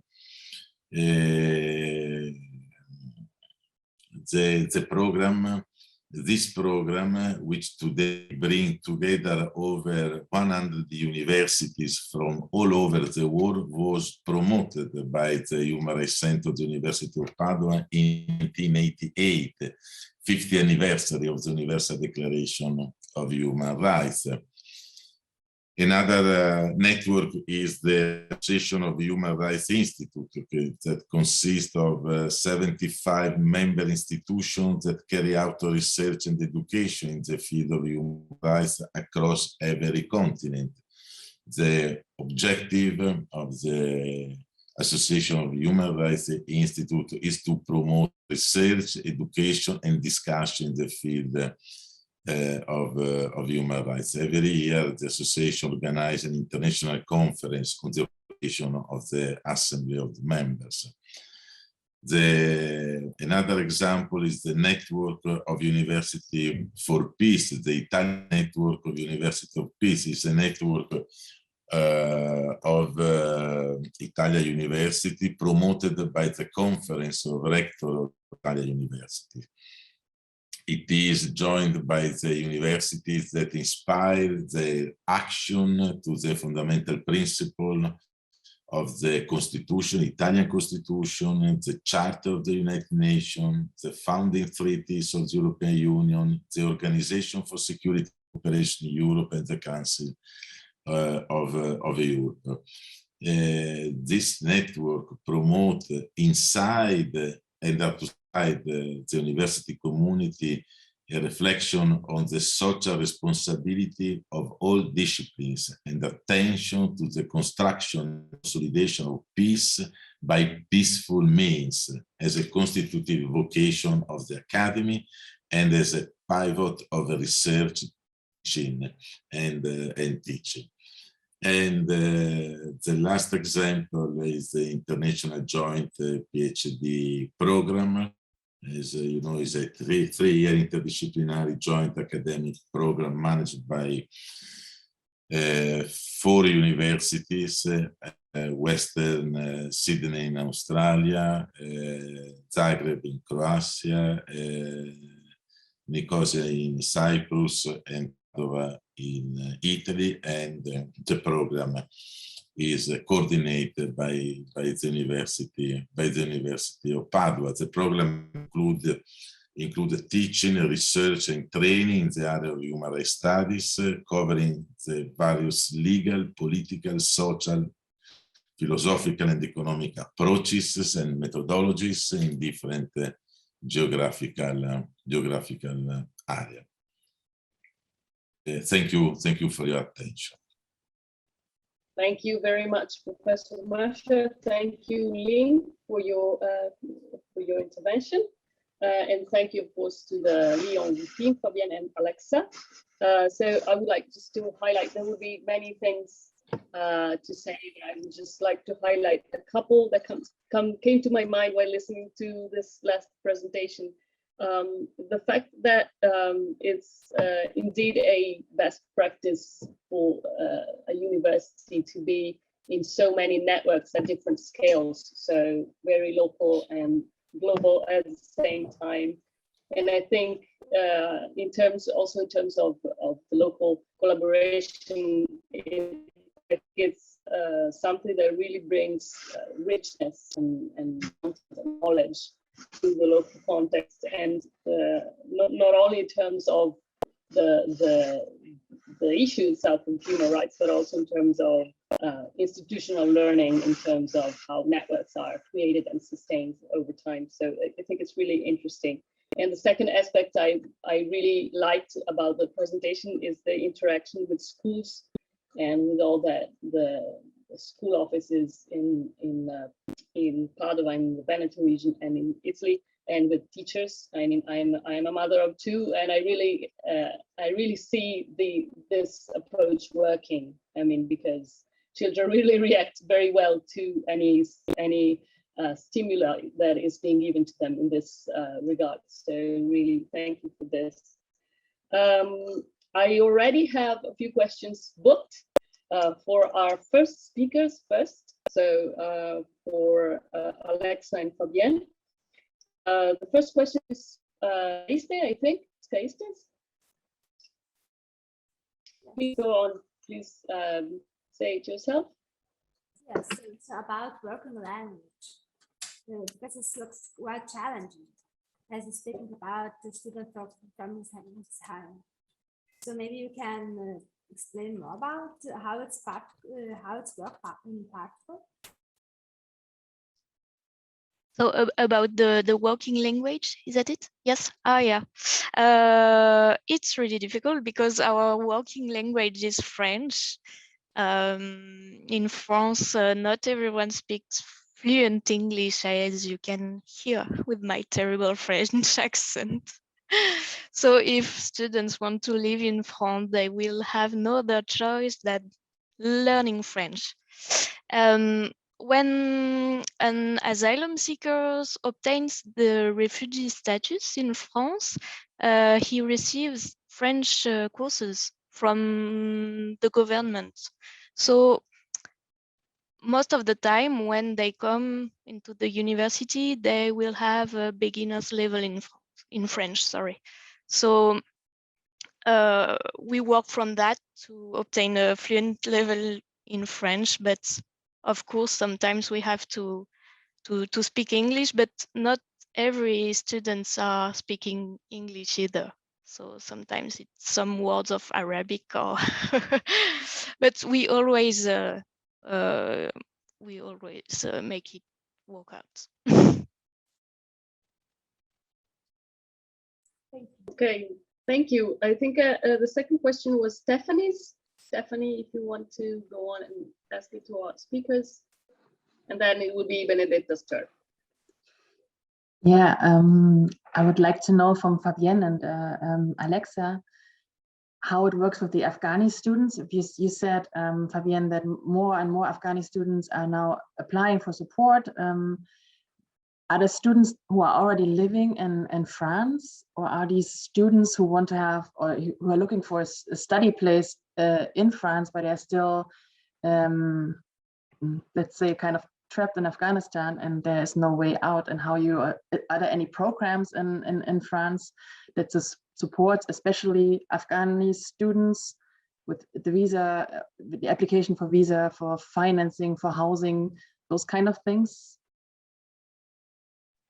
Yes, so we had both cases. In our gateway diploma, we welcomed some Afghan students that were already living in France, but we had some requests from Afghanistan or some other countries beside Afghanistan. And the Ministry of Higher Education asked us to welcome these students to come into France, but with no additional funding, so it was a bit difficult for us. So it was up to the university to help students get a visa to come into France. So as you said, there were 3 conditions to get a visa for the students: admission to university, accommodation, and financial support. So as a university, we had to provide scholarships and places in a program. So it was in our university a program for exchange students, because the 6 Afghan students we welcomed had already a good level in French, sorry. So this program was better for them. And we worked a lot with the local student welfare center to help us provide accommodation. But the network itself was not helping us in this all this procedure to help students get a visa. Do you recall any students since August or September that came directly from Afghanistan to France and for studying, or is it almost impossible? Yes, it is possible, but not from Afghanistan. There were traveling to, I don't know, Alexa, help me, Iran? Iran. Iran, or some other country. And from there, they could ask for a student visa. And then here they will have some other procedure to ask for the international protection. Yeah, so it will not be easy also, but at least they're here. And yes, we have more and more requests, and it will be really difficult for us to welcome them, because we can't grant scholarships anymore. So here the network is helping, because we can send the students' request to some other university and ask them, can you help this student? Okay, thank you.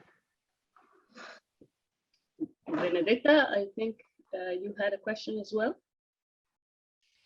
Yeah, I would like to know more, if possible, about the recruitment or admission process, because what actually surprised me was seeing so many female students in your program, while in my experience, for example, here in Padua, when we had a project for a pilot project for a couple of years, we had many male students, and I mean in a class of 30 people, 28 were male and 2 were female, and we were actually kind of thinking about why and how to be able to have a balance, gender equality in our program for students with a refugee status or asylum seekers. And this is the first question. The second one is if you have any specific training for the students or staff of volunteering as mentors of these migrant students and students in exile. And the third one is the psychological assistance you offer with this, I guess, specialized transcultural clinical psychology. Is that for free? And I guess yes. And if it is for free, how did you manage to have that free of charge service? Okay, so for the first question, I know that we pay attention to gender equality, but don't really know why we have an equal number of women and men. So, but we are really happy about that. But it's really difficult, especially for mother with young children. So we are trying to have our courses during the day, not too early and not too late in the day, but sometimes it doesn't work. So we don't have many mother. So we have mostly young women, but we are working on that, and we should always work on that because there are a lot of things to take into account to have a gender equality. For the second question, it was about the mentorship. Yeah, a specific training for these mentors. Yeah. We don't have a specific training, but we should have. So it's we proposed the mentorship only last year. So it's only the second year that we are proposing this procedure. So we should form these people, but for now it's really just some people volunteering, and sometimes it works, sometimes it doesn't work. So we are trying to meet a lot just to answer some questions and to share best practices, but that's it. And for the last question, it was, sorry. It was about the psychological yes. assistance, whether it is free of charge, and if so, how did you manage to offer it in this way? Yes, it's free of charge, and it's even part of our weekly schedule. So each week they have 2 hours for a collective workshop with the psychologists.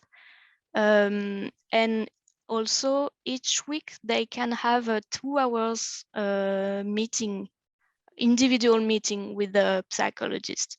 So we work for, last year we worked with the psychologists that are working already in the university. So we met, and they really liked our program, and they were okay to participate. And this year we are working for some of their colleagues. So they were not available anymore, so they were proposing their colleagues. And we are looking every year for funding to pay them, because it's only a question of money once you find people that are willing to work with the students. Nice. Congratulations, really. Thank you. Yeah. Thank you. Thank you very much. I think maybe Ling had a question as well for, I don't know if it was already answered, but please go ahead. Yeah, actually, I think it's also partially answered. Is your project, especially the Migrants in Higher Education Network, which involved so many universities, are they supported somehow by the local authorities? Like the municipalities, do they know that the universities in their city have this project? Maybe they can provide some accommodation support, legal assistance. I don't know. Yeah, they know about our program, but it depends of the local authorities. Some of them are really willing to help, and some of them not so much. So we are, but also mainly associations. Yeah. Okay, thank you very much. I think Benedetta had a question for Professor Masha. I don't know if there are any other questions for, please go on, and then if any other question come up, then we will talk about it. Thank you so much. Thank you for your presentation, Professor Masha, and Lyon. I was really wordless, despite the fact that I work at Padua University, to find out, to get to know how many things you actually do at the Center for Human Rights, and how what a long history you have behind, and what kind of incredibly wide research-based, cross-cultural, and also interdisciplinary engaged networks you have active in all fields, research, training at all levels, promoting the culture of human rights and peace. And I was thinking, especially when we focus on students with a migrant background, students in exile, and so on, but not only, of course, our services, and I work at one of those services, the inclusion unit, but there are many others, the admission and welcome unit, and so on. We don't actually know that far how many networks you have, and how we could actually profit ourselves in the everyday relationship we have with students from these networks. Sometimes they would be really necessary to us to do much better than we do now our work. We could offer better services if we could actually profit from these networks. So I was thinking, how do you think we could create a better connection between your center and the services in charge of people of the university community, supporting students, staff, academic and non-academic staff, scholars at risk, etc.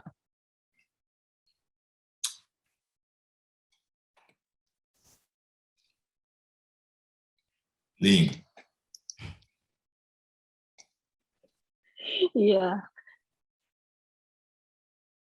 I think this is necessary for better organize these programs, develop a stronger cooperation between different services, different department, office of the university, inside the University of Padua. But we have a special relation with your office, with the international office, with other structure and other center and department of our university. But I think we can do more in this direction.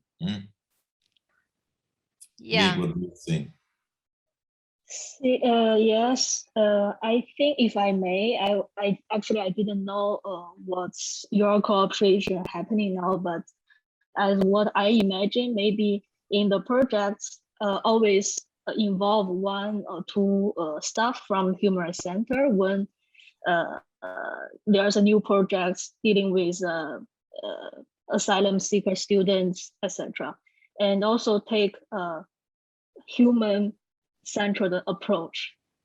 And maybe also some training, special training courses to the staff who has direct contact with these students may be necessary. Not only psychological training, but also like a theoretical approach, what they might need in legal part, and also their, I don't know, it's all like a human-centered approach is really important here.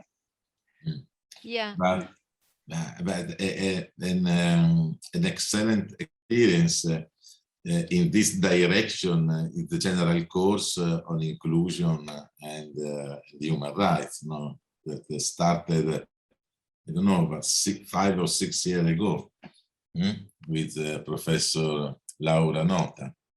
Yes, yes. I think it would be very important also within that course, but in general, that all these networks you have could be more kind of better known, better maybe, I don't know, published, because they are so sometimes to even, I mean, for problem solving sometimes in our everyday life and work. If we knew that, I mean, knowing that we have in our municipality a network, knowing that we have it at the regional level, knowing that we have it at the national level, and so on, is so fundamental. It can really make us stronger in our everyday operational work in defense of people who are more vulnerable, have kind of disadvantaged situation, experience, or are at risk of marginalization, are unrepresented, and so on. So yes, I think we can reciprocally try to make a bigger effort to join, to connect. And it would be, I don't know if you actually, Professor Masha in particular, took part in the writing in any kind of parts of the previous Arqus Alliance project, the one we are actually accomplishing now. If I don't know if you have, for example, for Action Line 7, have you participated with Professor De Stefani, with other professors, to the writing of the project at that time? No. Or No. Yeah, so my invitation is for the next call, because there is a next call, and it will be, we will be all soon requested to anyway contribute ideas and with some inputs and some writing. It would be very important for the Center of Human Rights to take part in this process. Thank you. Thank you, Benedetta. Thank you very much. Thank you very much. Okay, and are there any other questions you would like to ask? I would just like to add that I myself followed the general course on inclusion and human rights that Benedetta and Professor Marshall were mentioning. And since I don't think people in the Arqus Alliance know it, I just wanted to say that to me, it's best practice in terms of network, but it is also best practice in terms of the impact it has, because I started working for the University of Padua exactly 1 year ago today. So it's my first birthday in Arqus today. and it's one thing that they let me follow during my work hours. And I think it is very important. I mean, the course can be followed by students and by administrative staff and by citizens themselves. And the head of my office let me follow it, because it was important for me to follow it. So I had this big chance to do it, and I think these are the things that really can change people's minds and visions in a university. So I don't know if we can close the meeting, or if you have anything to add. I would just like. We can hear you. We can hear you. Sorry, wrong button. So I would just like to put in the chat the link with information for tomorrow's webinar organized by Task Force 2.6. It's called Learning on the Margins, Programs for Students and Scholars at Risk, since we have many things in common, and I thank the members of the task force that are present here today. And I thank you all, and I thank the speakers for their beautiful presentations. And I think this has been a very fruitful exchange of experiences and challenges and best practices, which can really teach us a lot. So thank you very much. I don't know, Benedetta, yes, please. No, I don't know if Stephanie wanted to say anything. Did you raise your hand, Stephanie? Because I see freezing images. Maybe I got it wrong. Sorry, my microphone was off. No, there was nothing special. I wanted to say just thank you to Lucia to raise awareness of the webinar tomorrow. So, and I know that some of you will be there tomorrow, and I hope maybe some more will be interested as well. So please join. Okay, and I would like to really say special thanks to Lucia, to Sara Benato and to the whole Task Force 2.4. Thank you so much for the hard work you have been doing in the last 2 years and you're still doing for this very nice webinar. And maybe Lucia and Sara could anticipate, if you can, just the next one. Do you already know what the next one would be about? What kind of topics we can... Now, the next webinar will feature the universities, the remaining partner universities, which are remaining is a bad word, but Bergen, and the presentation will probably revolve around the plan for university design for learning. Correct me if I'm wrong, Ellen, you're here? Okay. We can't hear you, Ellen. You are absolutely right. It's about the plan and how we actually concrete want to go forward to achieve the goals in the plan. That's great. Then we are going to feature the University of Leipzig. And right now, of course, I can't remember what the topic was, but maybe Stephanie can remind us. We're also not, no problem.